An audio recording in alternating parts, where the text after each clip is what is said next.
हाय guys, अस्सलाम वालेकुम। I hope you are all fine and in good health. क्या आपको इस सीक्रेट के बारे में पता है कि आप अपने खाने से खुद को और अपनी स्किन को कैसे जवान रख सकते हैं? जैसे ही जवानी की बात आती है, आप सबके माइंड में या बहुत सारे लोगों ने सुना होगा कोलेजन के बारे में। कभी कोलेजन ड्रिंक्स, कोलेजन सप्लीमेंट्स या फिर in clinic collagen producing treatments के बारे में। लेकिन क्या आपको पता है कि कोलेजन एक्चुअल में है क्या, और कोलेजन जो है वो हम नेचुरली अपने फूड से कैसे ले सकते हैं?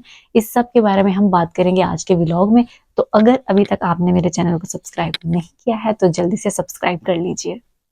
कोलेजन जो है वो एक्चुअली एक प्रोटीन है जो कि हमारी बॉडी में कूट कूट के भरी हुई होती है जब हम जवान होते हैं। और इसी कोलेजन से हमारी स्किन जो है वो स्ट्रॉन्ग, फर्म और प्लम्प लगती है और इसकी वजह से हम जवान लगते हैं। लेकिन जैसे ही हम 25 क्रॉस करते हैं तो हमारी बॉडी से 1% कोलेजन जो है वो ड्रॉप होना शुरू हो जाता है। कुछ का तो 25 एज से पहले भी ड्रॉप होना शुरू हो जाता है। और उसके फैक्टर्स क्या हैं? यानी कि आप धूप में बहुत ज्यादा रह रहे हैं, आप विदाउट सन प्रोटेक्शन धूप में जाते हैं, आप पानी का इस्तेमाल ज्यादा नहीं करते हैं, आप प्रोटीन रिच डाइट का इस्तेमाल ज्यादा नहीं करते हैं। अभी हम बात कर लेते हैं कोलेजन हम किन फूड से नेचुरली ले सकते हैं और अपनी स्किन में कोलेजन को ड्रॉप होने से, डैमेज होने से बचा सकते हैं और अपनी स्किन को जवान रख सकते हैं। तो आंसर सिंपल है, कोलेजन खुद एक प्रोटीन है तो मतलब प्रोटीन रिच डाइट लेना है। लेकिन जैसे ही प्रोटीन रिच डाइट का नाम आता है तो सबके जहन में एग्स, फिश और लेंटिल्स आया होगा।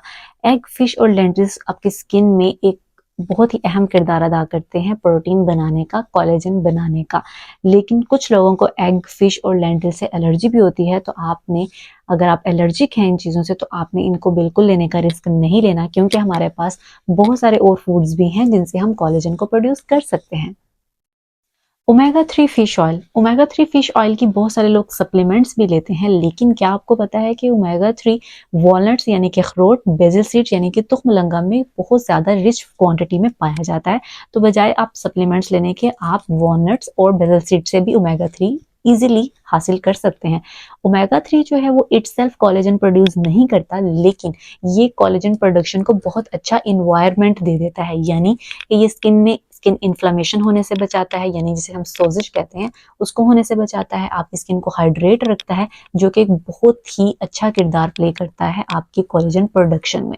तो ये इटसेल्फ कोलेजन प्रोड्यूस नहीं करता, लेकिन उसको इन्वायरमेंट इतना अच्छा देता है जिसमें कोलेजन बहुत हेल्दी वे से प्रोड्यूस होता है, और जो आपकी स्किन में मौजूदा कोलेजन है उसको भी हेल्दी रखता है और मजीद डैमेज होने से बचाता है।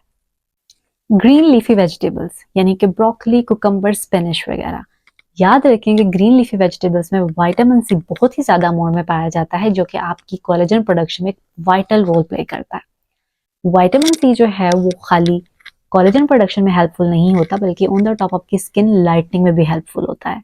आपने स्किन लाइटनिंग वाइटनिंग इंजेक्शंस के बारे में तो सुना ही होगा। उसमें विटामिन सी और ग्लूटाथायोन होता है। तो ग्लूटाथायोन और विटामिन सी आप सिंपली अपनी ग्रीन लीफी वेजिटेबल से भी ले सकते हैं, जिसके दो दो फायदे हैं। तो आपकी कोलेजन प्रोडक्शन इंक्रीज हो रही है और आप जवान रह रहे हैं, और दूसरा आपकी स्किन लाइटन की तरफ भी हो जाती है। टोमेटोज, कैरेट्स एंड ऑरेंजेस, इन सब में vitamin C and vitamin D बहुत ज्यादा होता है, mainly vitamin D. Vitamin C का तो मैंने आपको पहले रोल बता दिया कि उसका क्या रोल है। विटामिन डी एक्चुअल में क्या करता है?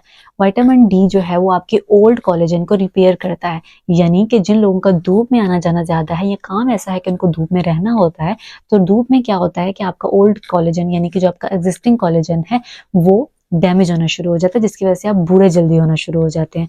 तो विटामिन डी क्या करता है कि आपके ओल्ड कोलेजन को रिपेयर करना शुरू कर देता है, जिससे आपकी कोलेजन जो है वो हेल्दी रहती है और मजीद डैमेज से प्रिवेंट होती है, और आप खुद को जवान रख सकते हैं।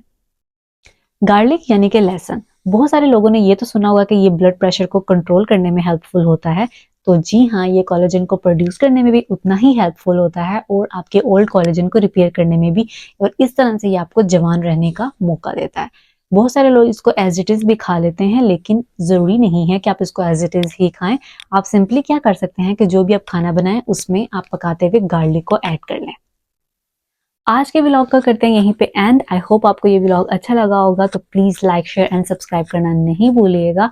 और कमेंट सेक्शन में मुझे जरूर बताइएगा कि आप इनमें से कौन सा फूड जो है अपनी रूटीन में ऐड करेंगे खुद को जवान रखने के लिए और अपनी स्किन को भी यूथफुल रखने के लिए। I will see you in the next vlog. Allah Hafiz.